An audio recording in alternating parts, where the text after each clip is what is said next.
think the day has finally come where I get to destroy or get rid of all of these stupid wires in this car, which makes me really, really happy. So Dad and I, we have been trying to pull everything back to the center of the car. We ended up cutting a loom that seemed like it was like 3 feet thick worth of wires that went through the firewall. It wasn't, obviously, but it was definitely a bundle that was like this big. So we went ahead and bucked all those right in half, cut them, and now we're left with this monstrosity of a pile of wires. Get out of here! This is just my car. It's like, you know, 17 feet long total, bumper to bumper. I couldn't even imagine what all amount of wiring goes into a 747, like an airplane. You know, they got your little phone chargers in every single seat. I mean, this right here is like 35, 40 pounds worth of crap.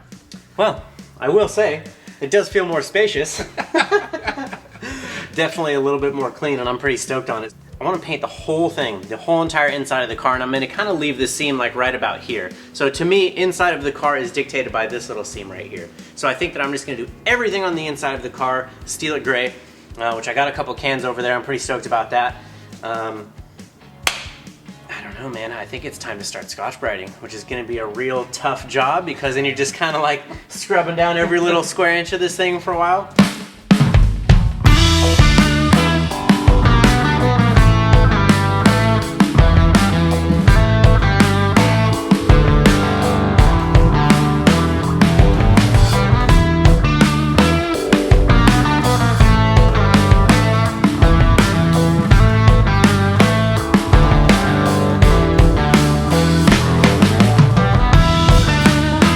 One of the things that I mega suck at is losing hardware. So I'm always just throwing bolts somewhere because I'm thrashing, trying to take the car apart as fast as I can, just trying to be efficient, and it's really easy to lose hardware that way. So what I've been doing lately is every time I have little bits of hardware that I need to hang on to, say these 4 little screws that hold on this fuel cover plate, I just roll them up in a little bit of painter's tape and tape them onto the piece itself so that when I go to assemble this thing, they're already there, it's already on it. This piece is much easier to find than 4 individual little bolts. So I figured it'd be a good idea to yank the windshield out, A, because I really want to be able to stitch weld this A-pillar on the outside because it looks really cool and it's going to help with that strength and rigidity from the cage. Also, with the windshield then it's going to be very, very difficult to paint these A-pillars and like the whole front side right here, which is really obvious when the car's coming straight at you. So I had my buddy Otis come over and he pulled the windshield out and we found just a little bit of rust right here, right up along this brow area. So what I did was I took an angle grinder and put a wire wheel on it and went ahead and wire wheeled some of it out. Otis said this is pretty common with a lot of these cars that are this old. This thing is a 95, so it's got a couple years on it. But what we're gonna do is, none of it really is like too bad, so we're just gonna hit it with some primer. Otis said it's pretty much good. We'll re-glue a new windshield in here as soon as we get done painting it, but now I figure I need to Scotch-Brite all this, scuff it up real nice, and then I'm gonna grab that welder and go ahead and lay these beads right in here. That will be the last welds on the chassis for the cage. I came from the mud. There's dirt on my hands, strong like a tree. There's roots where I stand. Oh, I've been running from the law.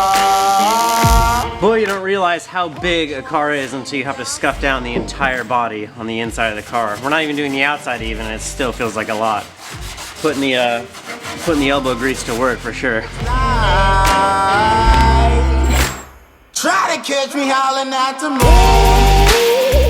Alright, so we are dang close. So we got pretty much the whole outside of the car taped off, or we got a blanket laid over it. So we're going to try and minimize the overspray as best as we can. I'm just giving it a final wipe down with some cleaner. We pretty much Scotch-Brited everything, taped off the back window.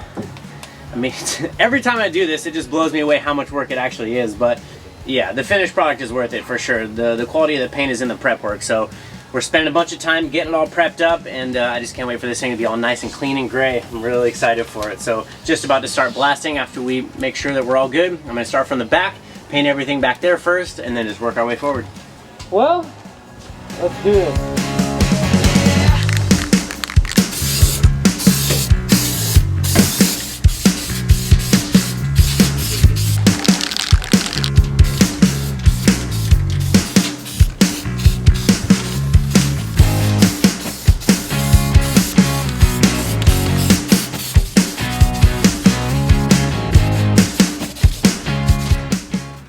Holy smokes, this thing looks like an entirely new car. I'm so stoked on it.